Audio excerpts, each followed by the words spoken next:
Tonight, you'll be dozing off from the back seat of your parents' car, softly cradled by the gentle hum of the engine as it travels homeward late at night along a country highway.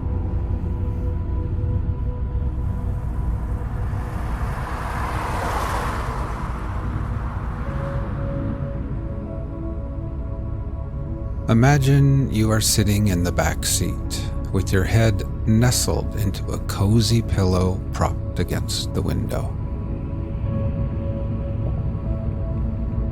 You are gazing out at the moonlit countryside, and on your face is a soft and secret smile.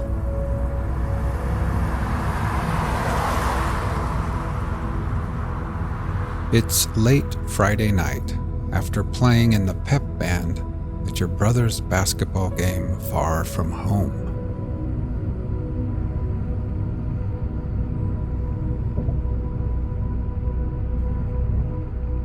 Your kid sister has nodded off already. She's laying across the wide seat with her head resting softly in your lap.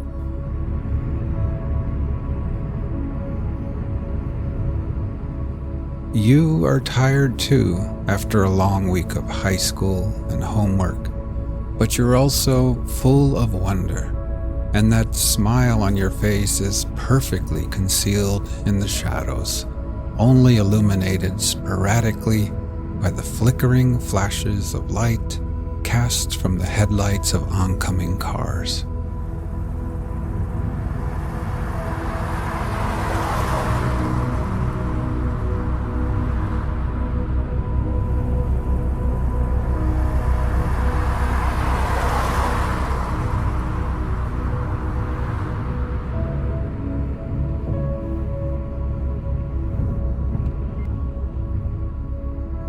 You rest your forehead against the cool glass of the window. Every now and then, a distant farmhouse light appears, towering like a lighthouse in the dark, casting bright beams across the endless, waterless ocean of a prairie.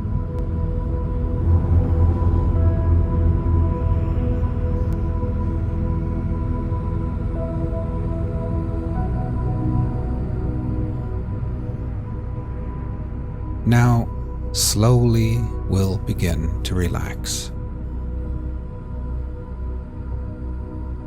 First, with eyes closed, just become aware of your breathing, feeling your chest gently rise and fall again.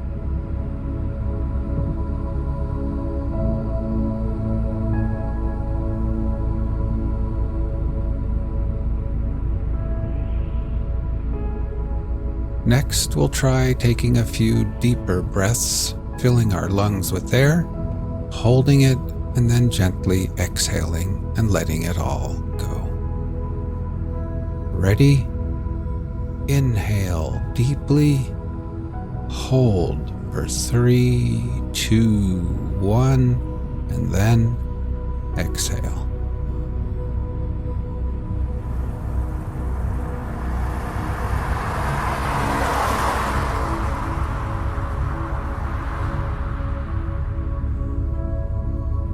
One more time.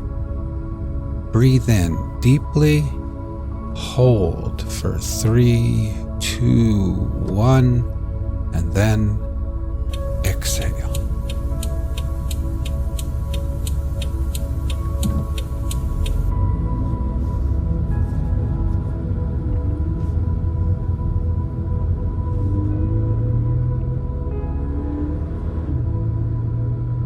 And try thinking to yourself, as I sit here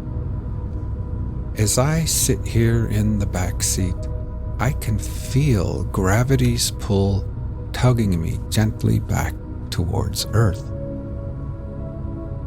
With every exhale, I can feel the weight of the day slipping away.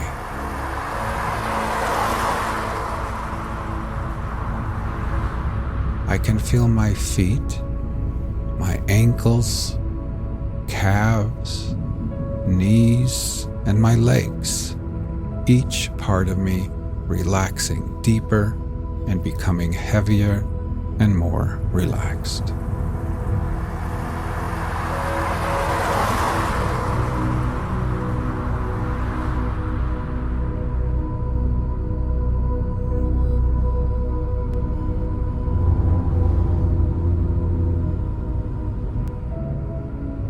Up in the front seat, your parents recap and relive the big game.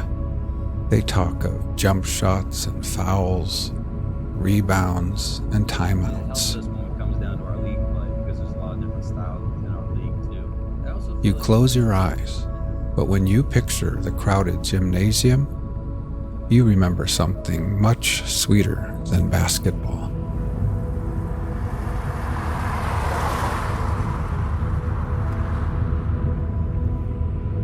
Your mind drifts back, but now the memory of the night is soothing and hypnotic, somehow quieter, as if it all played out in slow motion.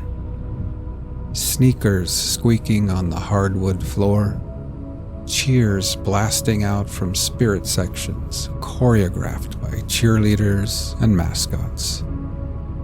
The aroma of popcorn and hot dogs snaking its way from concessions all the way through the hot air, above the teams and players and referees, and then high into the packed stands where you and the band played and cheered and sang.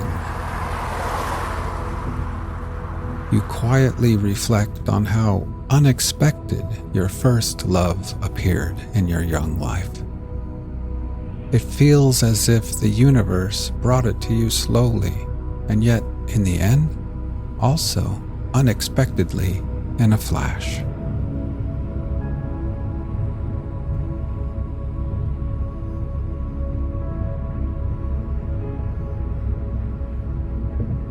Now let's try taking a few more deep breaths.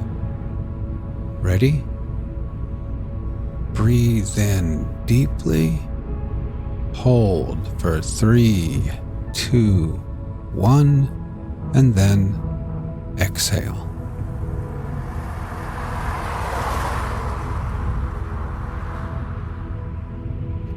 Try continuing on your own, and while doing this, try thinking to yourself, as I sit here, my whole body feels heavy and relaxed.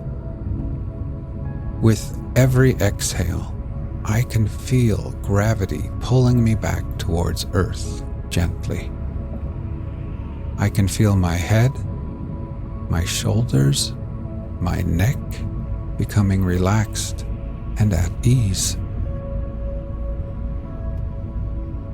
And my legs are heavy and at peace with gravity's pull.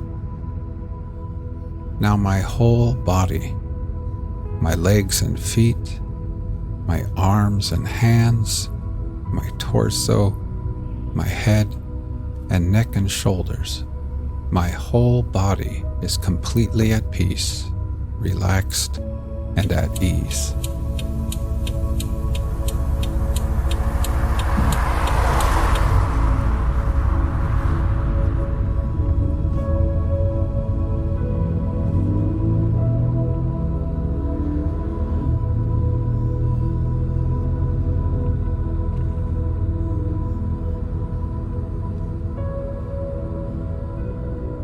For weeks and weeks at band practice and at games, you had played right there next to each other, bumping elbows, close enough to catch quick flashes of fragrances, close enough for smiles, quick glances, silly and innocent flirtations without considering really when and where or if you might actually ever kiss.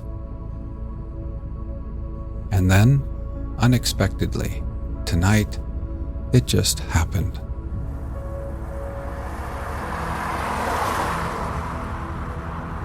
while the whole gymnasium was on its feet, the whole world preoccupied with some monumental moment of a basketball game. It just happened right there in the minuscule universe between the two of you.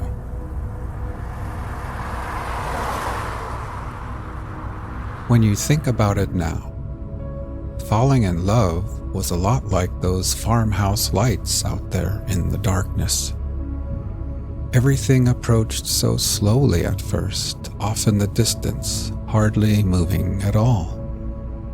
And then, love gained momentum and approached you carefully and timidly, getting closer and closer, and before you knew it, before you both knew it, true love had rushed up on you in a heartbeat, irresistible and suddenly undeniable.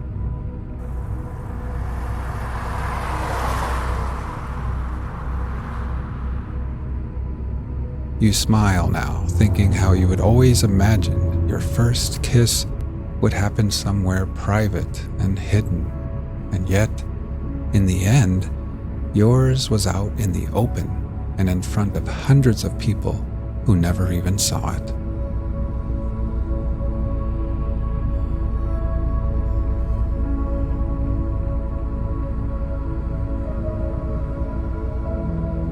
As your parents dial in the AM radio, you finally close your eyes and lean back.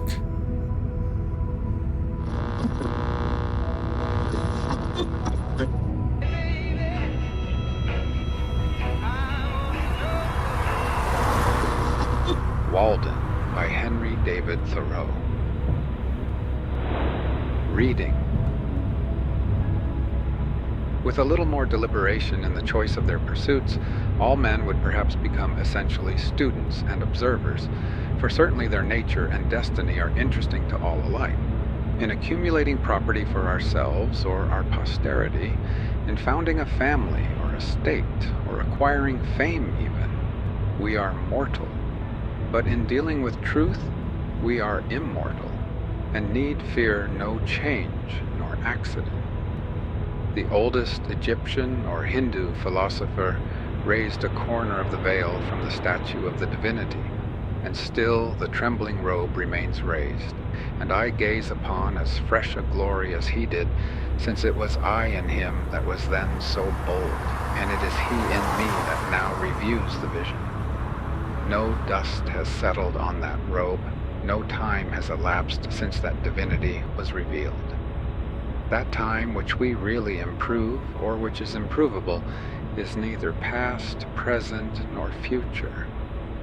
My residence was more favorable, not only to thought, but to serious reading than a university, and though I was beyond the range of the ordinary circulating library, I had more than ever come within the influence of those books which circulate round the world, whose sentences were first written on bark, and are now merely copied from time to time onto linen paper. Says the poet Mir Kamar Uddin Mast, being seated to run through the region of the spiritual world, I have had this advantage in books, to be intoxicated by a single glass of wine. I have experienced this pleasure when I have drunk the liquor of the esoteric doctrines. I kept Homer's Iliad on my table through the summer, though I looked at his page only now and then, incessant labor with my hands at first, for I had my house to finish, and my beans to hoe at the same time, made more study impossible.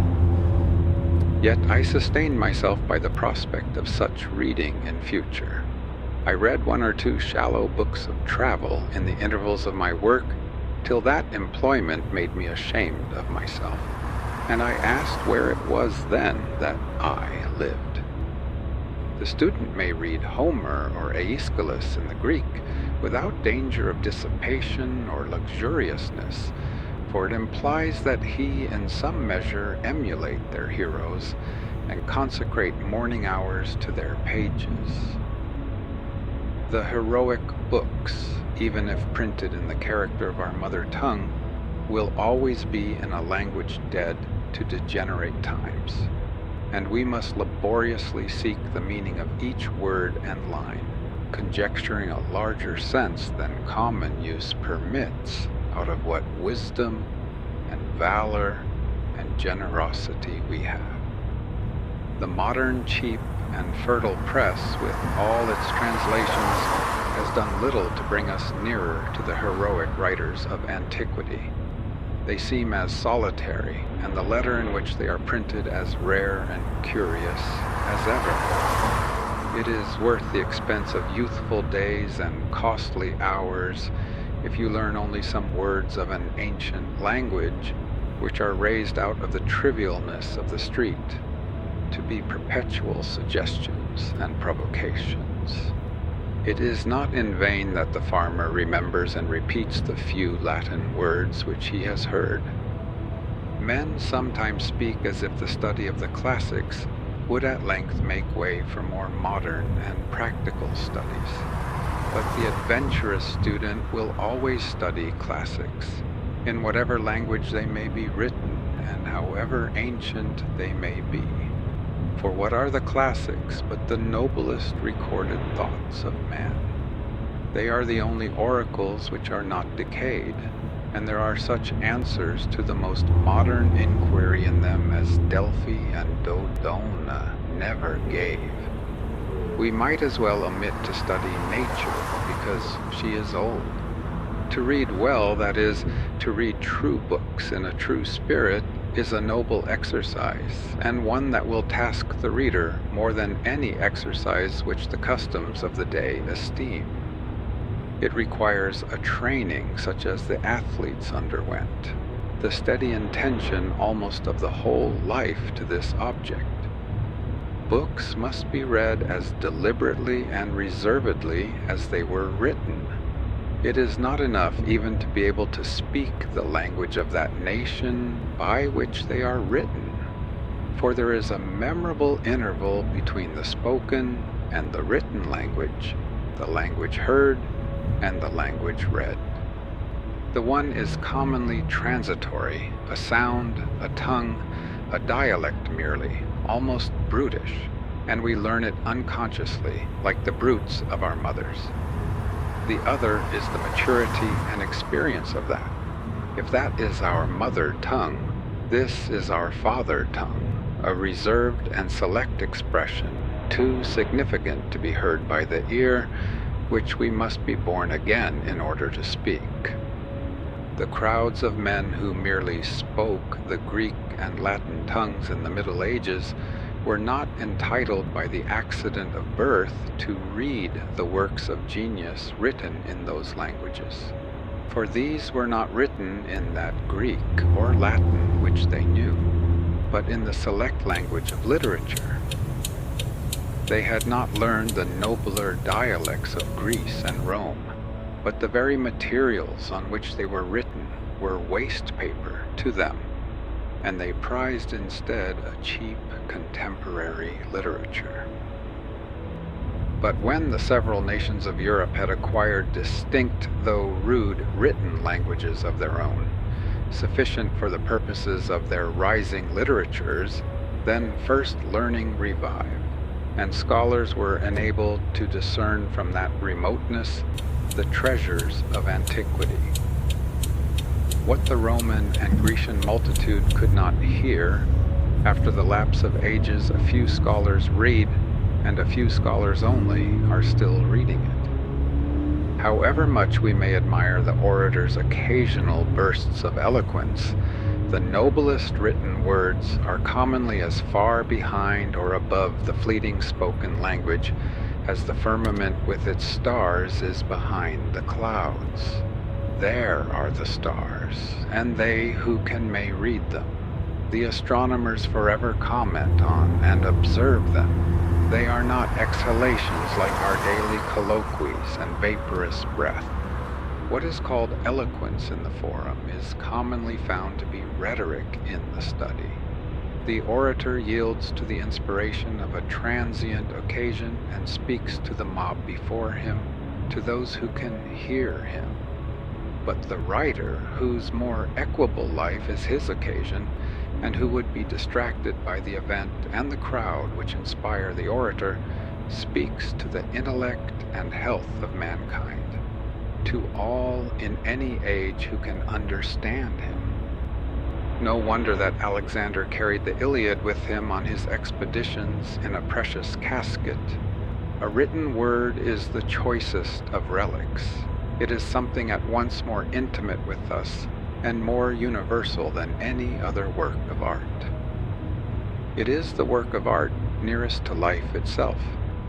It may be translated into every language, and not only be read, but actually breathed from all human lips, not be represented on canvas or in marble only, but be carved out of the breath of life itself. The symbol of an ancient man's thought becomes a modern man's speech.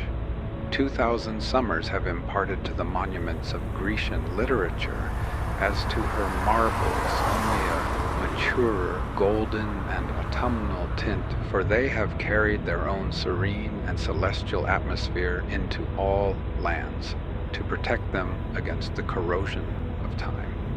Books are the treasured wealth of the world, and the fit inheritance of generations and nations.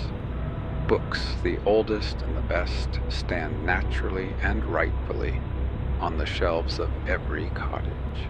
They have no cause of their own to plead, but while they enlighten and sustain the reader, his common sense will not refuse them. Their authors are a natural and irresistible aristocracy in every society, and more than kings or emperors exert an influence on mankind.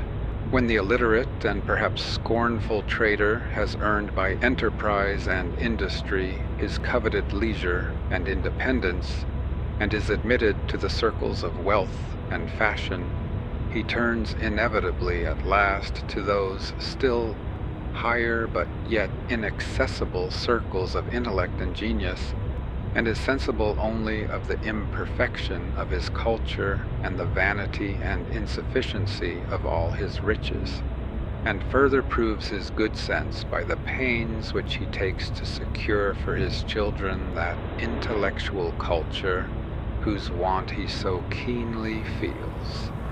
And thus it is that he becomes the founder of a family.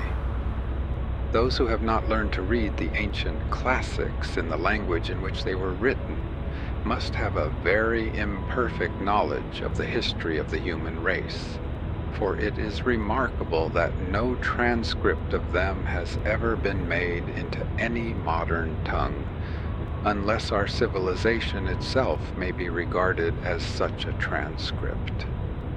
Homer has never yet been printed in English, nor Aeschylus, nor Virgil even, works as refined, as solidly done, and as beautiful almost as the morning itself.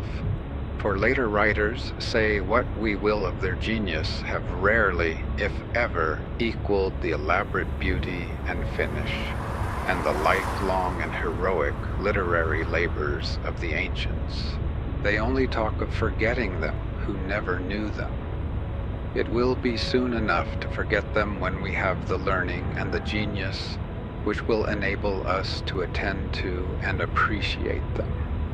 That age will be rich indeed when those relics which we call classics, and the still older and more than classic but even less known scriptures of the nations, shall have still further accumulated, when the Vatican shall be filled with Vedas and Zendavestas and Bibles, with Homers and Dante and Shakespeare's, and all the centuries to come shall have successively deposited their trophies in the forum of the world. By such a pile we may hope to scale heaven at last. The works of the great poets have never yet been read by mankind, for only great poets can read them. They have only been read as the multitude read the stars, at most astrologically, not astronomically. Most men have learned to read to serve a paltry convenience, as they have learned to cipher in order to keep accounts and not be cheated in trade. But of reading as a noble intellectual exercise they know little or nothing. Yet this only is reading in a high sense, not that which lulls us as a luxury and suffers the nobler faculties to sleep the while, but what we have to stand on tiptoe, to read and devote our most alert and wakeful hours to. I think that having learned our letters, we should read the best that is in literature, and not be forever repeating our A-B abs and words of one syllable in the 4th or 5th classes, sitting on the lowest and foremost form all our lives. Most men are satisfied if they read or hear read, and perchance have been convicted by the wisdom of one good book, the Bible, and for the rest of their lives vegetate and dissipate their faculties in what is called easy reading.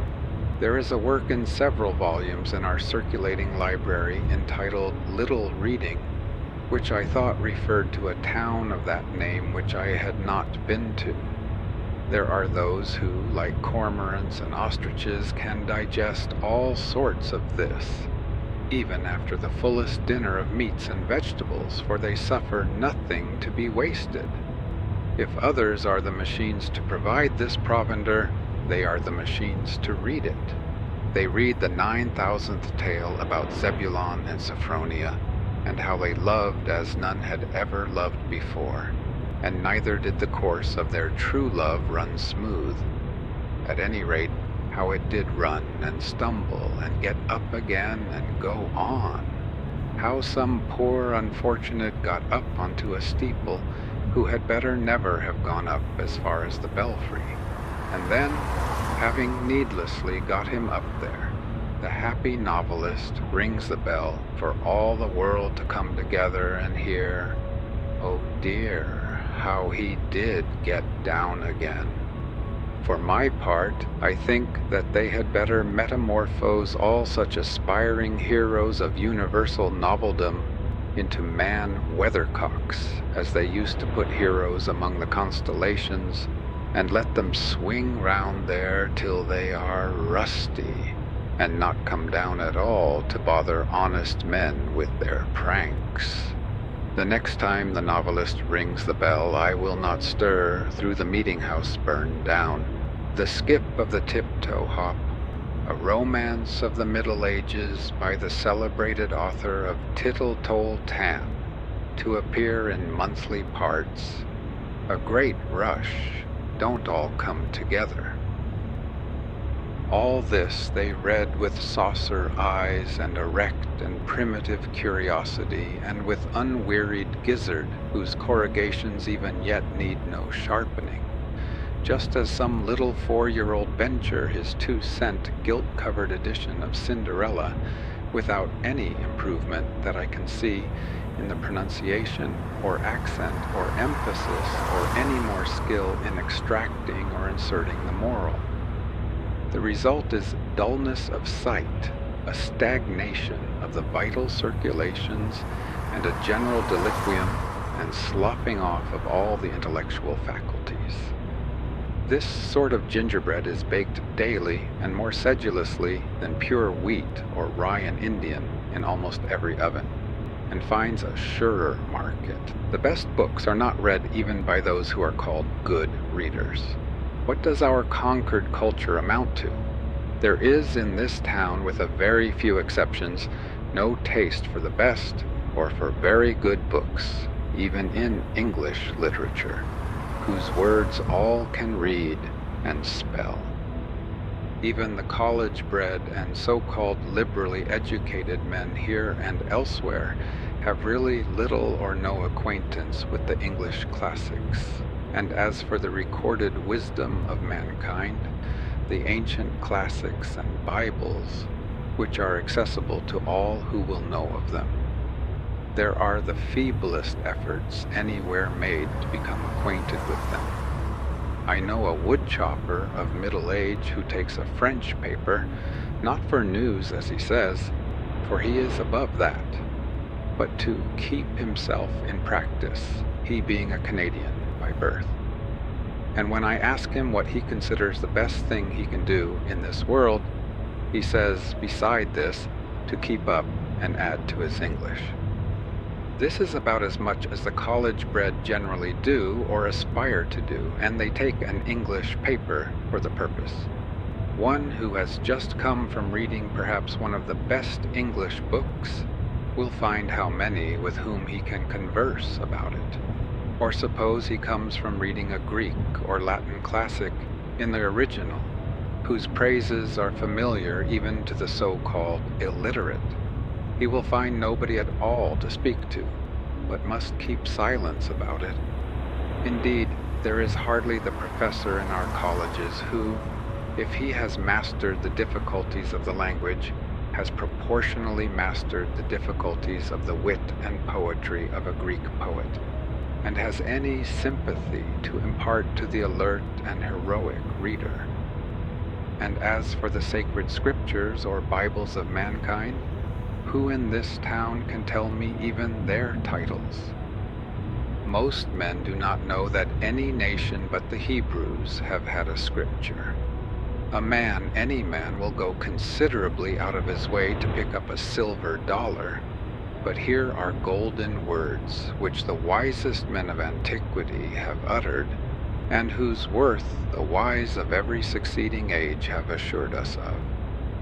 And yet we learn to read only as far as easy reading, the primers and class books, and when we leave school, the little reading and story books which are for boys and beginners. And our reading, our conversation and thinking are all on a very low level, worthy only of pygmies and mannequins. I aspire to be acquainted with wiser men than this our conquered soil has produced, whose names are hardly known here. Or shall I hear the name of Plato and never read his book, as if Plato were my townsman and I never saw him, my next neighbor, and I never heard him speak or attended to the wisdom of his words? But how actually is it? His dialogues, which contain what was immortal in him, lie on the next shelf, and yet I never read them. We are underbred and low-lived and illiterate, and in this respect I confess I do not make any very broad distinction between the illiterateness of my townsman who cannot read at all, and the illiterateness of him who has learned to read only what is for children and feeble intellects. We should be as good as the worthies of antiquity, but partly by first knowing how good they were. We are a race of tit men and soar but little higher in our intellectual flights than the columns of the daily paper. It is not all books that are as dull as their readers. There are probably words addressed to our condition exactly, which, if we could really hear and understand, would be more salutary than the morning or the spring to our lives, and possibly put a new aspect on the face of things for us. How many a man has dated a new era in his life from the reading of a book? The book exists for us perchance, which will explain our miracles and reveal new ones. The at present unutterable things we may find somewhere uttered. These same questions that disturb and puzzle and confound us have in their turn occurred to all the wise men. Not one has been omitted, and each has answered them according to his ability, by his words and his life. Moreover, with wisdom we shall learn liberality. The solitary, hired man on a farm in the outskirts of Concord, who has had his second birth and peculiar religious experience, and is driven, as he believes, into the silent gravity and exclusiveness by his faith, may think it is not true. But Zoroaster, thousands of years ago, traveled the same road and had the same experience.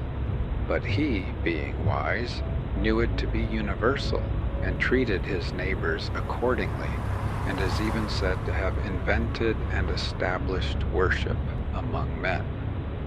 Let him humbly commune with Zoroaster then, and through the liberalizing influence of all the worthies, with Jesus Christ himself, and let our church go by the board. We boast that we belong to the 19th century and are making the most rapid strides of any nation. But consider how little this village does for its own culture. I do not wish to flatter my townsmen, nor to be flattered by them, for that will not advance either of us. We need to be provoked, goaded like oxen as we are, into a trot. We have a comparatively decent system of common schools, schools for infants only, but excepting the half-starved lyceum in the winter, and latterly the puny beginning of a library suggested by the state, no school for ourselves. We spend more on almost any article of bodily aliment or ailment than on our mental aliment. It is time that we had uncommon schools, that we did not leave off our education when we begin to be men and women. It is time that villages were universities, and their elder inhabitants the fellows of universities, with leisure, if they are indeed so well off, to pursue liberal studies the rest of their lives. Shall the world be confined to one Paris or one Oxford forever? Cannot students be boarded here and get a liberal education under the skies of Concord? Can we not hire some Abelard to lecture to us? Alas, what with foddering the cattle and tending the store, we are kept from school too long, and our education is sadly neglected. In this country, the village should, in some respects, take the place of the nobleman of Europe. It should be the patron of the fine arts. It is rich enough. It wants only the magnanimity and refinement.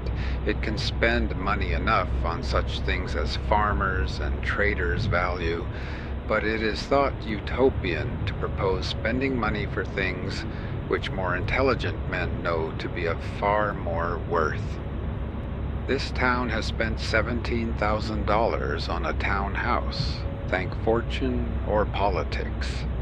But probably it will not spend so much on living wit, the true meat to put into that shell, in 100 years.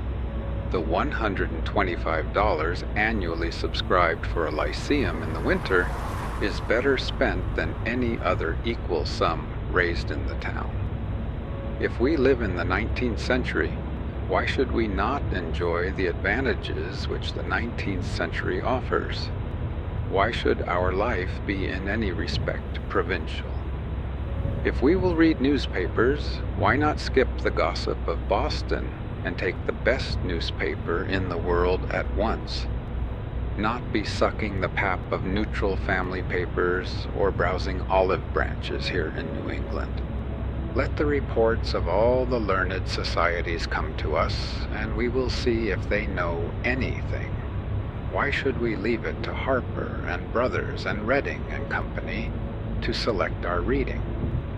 As the nobleman of cultivated taste surrounds himself with whatever conduces to his culture, genius, learning, wit, books, paintings, statuary, music, philosophical instruments, and the like.